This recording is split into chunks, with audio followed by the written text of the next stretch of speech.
एक बार नारद जी महाराज उदास जा रहे थे।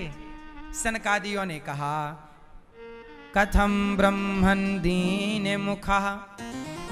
ये भागवत जी का पावन चरित्र और प्रसंग और कथा सुनिएगा।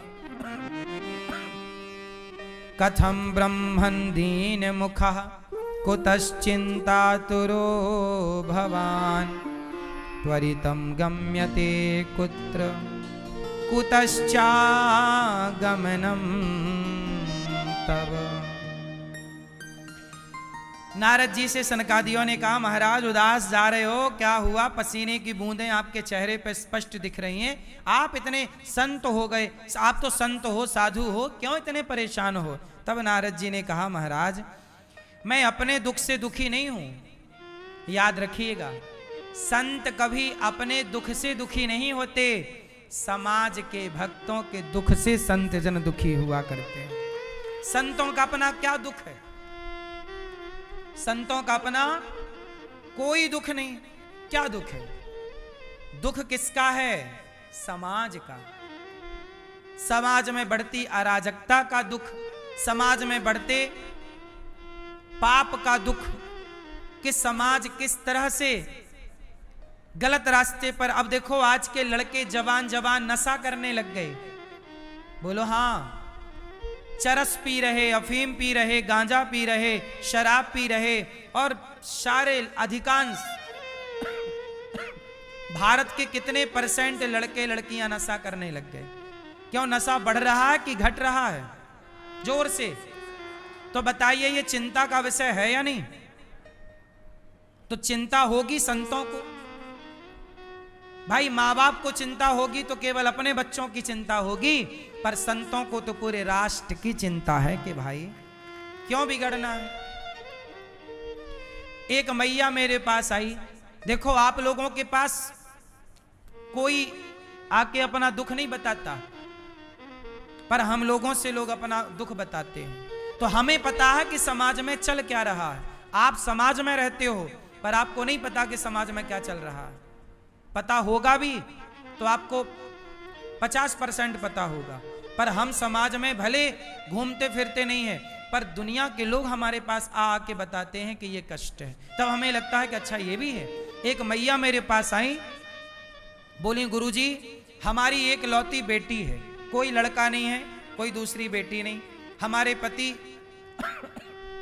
रेलवे में है, रेलवे में पैसा कमाते हैं, मैं भी कमा लेती हूँ, छोटा सा काम करती हूँ। तो हम लोगों ने, एक लड़की है हमारी, तो हम लोगों ने सपना देखा कि अपनी बेटी को बढ़िया पढ़ाएंगे। तो हमारी बेटी को हमने भारत में पढ़ाया, 12वीं तक अच्छे नंबर से आई। फिर हमने सोचा बेटी को हम अमेरिका पढ़ाएंगे, तो अमेरिका भेज दी बेटी को पढ़ने के लिए। अब हुआ क्या कि बेटी के जाने के 1 साल बाद वहां ना किसी एक मुस्लिम लड़के से उसका प्यार हो गया। अब प्यार जब हुआ तो वो लड़की ने अपने मां से बात करनी छोड़ दी। मां बाप को डाउट हुआ, बुलाए कि बेटी आओ, आई नहीं। लो भैया, तो माँ बाप बड़े चिंता में। माँ बाप है ना, बेचारे पैसे उधार लेके भेजे थे, थोड़ा कर्जा भी लिया रेलवे में, तो कर्जा भी ले लिया। भाई साहब जरा हमें 20-25 लाख की जरूरत है, तो लो, खर्चा तो लगती है ना पढ़ाई में, और विदेशों में रहना, खाना, पढ़ना लिखना सब चाहिए। फ्री में तो वहां रोटी नहीं मिलेगी। तो बेचारे माँ बाप मेरे पास आए, बोले गुरुजी मेरी बेटी ने फोन उठाना बंद कर दिया।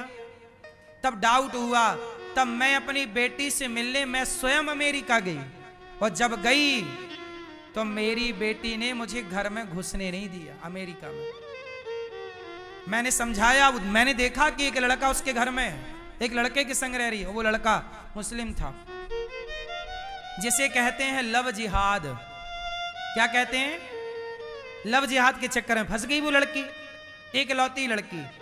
अब वो लड़की ने पुलिस कंप्लेंट कर दी कि मेरी माँ मुझे परेशान कर रही। विदेशों में क्या है कि माँ बाप अपने बच्चों को डांट नहीं सकते, यदि डांटते हैं तो पुलिस पकड़ के ले जाएगी।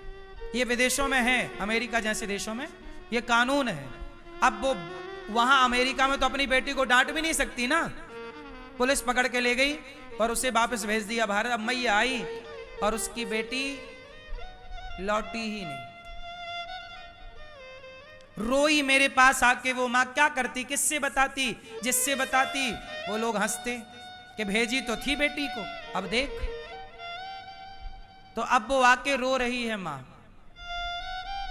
अब ये हाल आप नहीं जानते, इसलिए पढ़ना गलत नहीं है, पढ़ाना गलत नहीं है, पर पढ़ने पढ़ाने के नाम पे ये जो लव जिहाद चल रहा है, थोड़ा इस पे कंट्रोल। अब यही समाज की बातों को देखकर हम लोग कथा से बोलते हैं कि बेटा किसी के साथ भी विवाह के पहले लिव इन में रहना गलत है, लड़का हो या लड़की हो। क्योंकि आप रहोगे तो आपके रास्ता भटकने की संभावनाएं कई गुना बढ़ जाएंगी। अब वो माँ बाप बेचारे केवल रो सकते हैं, कुछ नहीं कर सकते। उनके हाथ से तो बेटी चली गई ना, बोलो हाँ। अब उस मां से पूछो कि दर्द कितना है, अब उस बाप से पूछो कि पीड़ा कितनी है। ये पीड़ा माँ बाप वाली कौन जानेगा? अब ये तो मां ही जान सकती है ना, जिसकी बेटी गई, पता नहीं वो लड़का कौन है,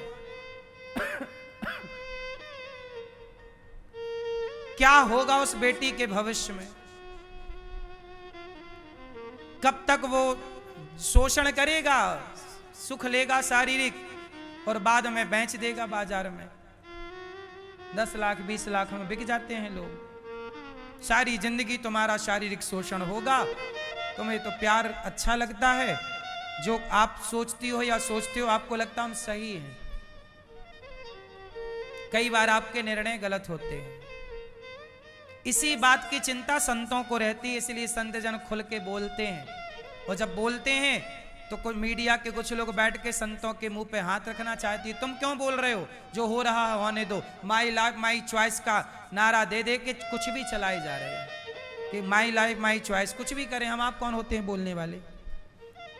तो नशा करने दें लड़कों लड़कियों को, क्या बोले ना, कौन बोलेगा। अमेरिका में कोई नहीं बोलता, लेकिन हम भारत में रहते हैं। अमेरिका में कोई किसी की चिंता नहीं करता। अमेरिका में तो लड़की 18 साल की हुई चली जाती है, वहां माँ बाप की सेवा सरकार करती है, वहां कोई बच्चे माँ के पांव नहीं दबाते। लेकिन हम भारत में रहते हैं, जिस देश में माता को भगवान मातृ देवो भव, पिता को भगवान पितृ देवो भव कहा जाता है, वहां माँ बाप को अपने बच्चों की चिंता करने का पूरा अधिकार है। क्यों जी, बात सही है। अब हमारे भारत में भी कानून बनाने की तैयारी चल रही है ऐसा कि आप अपने बच्चों को डांट नहीं सकते, बोल नहीं सकते। ये भी कानून कोई कानून है? अब बताइए, माँ बाप नहीं डांटेंगे तो कौन डांटेगा? अब ये कानून देखना बहुत जल्दी बन के आ जाएगा कि आप अपने माँ बाप बच्चों को डांट नहीं सकते। यदि डांटोगे और बच्चों ने कंप्लेन कर दी तो आपको जेल हो जाएगी। ये अमेरिका में ऑलरेडी है, ये लंदन में ऑलरेडी ये कानून है। भारत में भी जल्दी आ रहा, क्योंकि लिव इन भारत में वहीं से तो आया। ये लिव इन कहां का कल्चर है, बोलो। ये भारत का कल्चर है लिव इन। जोर से, लिव इन को हिंदी में क्या कहते हैं? इसलिए लिव इन का हिंदी पूछना किसी से कि लिव इन को हिंदी में क्या कहते हैं, बताएगा। भारत के लोग लिव इन के चक्कर में नहीं पड़ते। हमारे यहाँ की नारियां पतिव्रता नारियां हुआ करती हैं, चरित्रवान नारियां हुआ करती हैं। हमारे यहाँ नारियों को देवी कहा जाता है, हमारे यहाँ नारियों की पूजा होती है। जो नारियां लिव इन में रहेंगी एक के साथ, दूसरे के साथ, तीसरे के साथ, या जो पुरुष एक के साथ, दूसरे के साथ, तीसरे के साथ, वो पुरुष कभी राम क्या बनेगा और वो नारी कभी सीता क्या बनेगी। जबकि हमारे यहाँ सीताराम की पूजा हम लोग करते हैं, सीताराम के मंदिर बनाते हैं। क्यों? ताकि चरित्र हमारा राम सीता की तरह हो, राम के जैसा पुरुष, सीता के जैसे नारी, चरित्रवान। राम चरित्र सुनवे को रसिया, और राम लखन सीता मन। ये भारत का कल्चर है, ये भारत के संस्कार हैं। अब इन संस्कारों में लिविन का ग्रहण लग रहा है। लिविन का क्या लग रहा है? ग्रहण लग रहा है। और हम बोलते हैं तो न्यूज चैनल, कुछ न्यूज चैनल हमारा कितना विरोध करते हैं। भाई नहीं बोलेंगे तो हमसे ही तो भगवान पूछेंगे मरने के बाद कि जब भारत में गलत चीजें प्रवेश कर रही थी तब आप लोगों ने विरोध क्यों नहीं किया।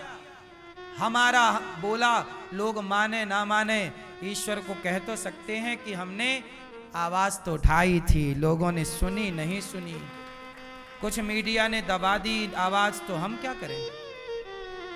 हमने तो बोला कि भाई गलत को गलत बोला और सही को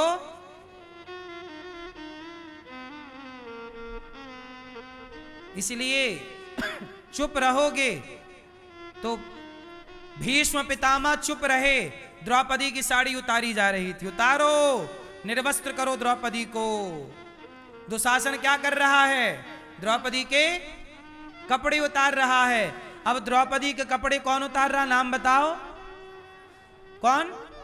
तो दुशासन बोले कि माई लाइफ माई चॉइस, मैं कुछ भी करूं, तुम कौन होते हो मैं कपड़े उतारूं?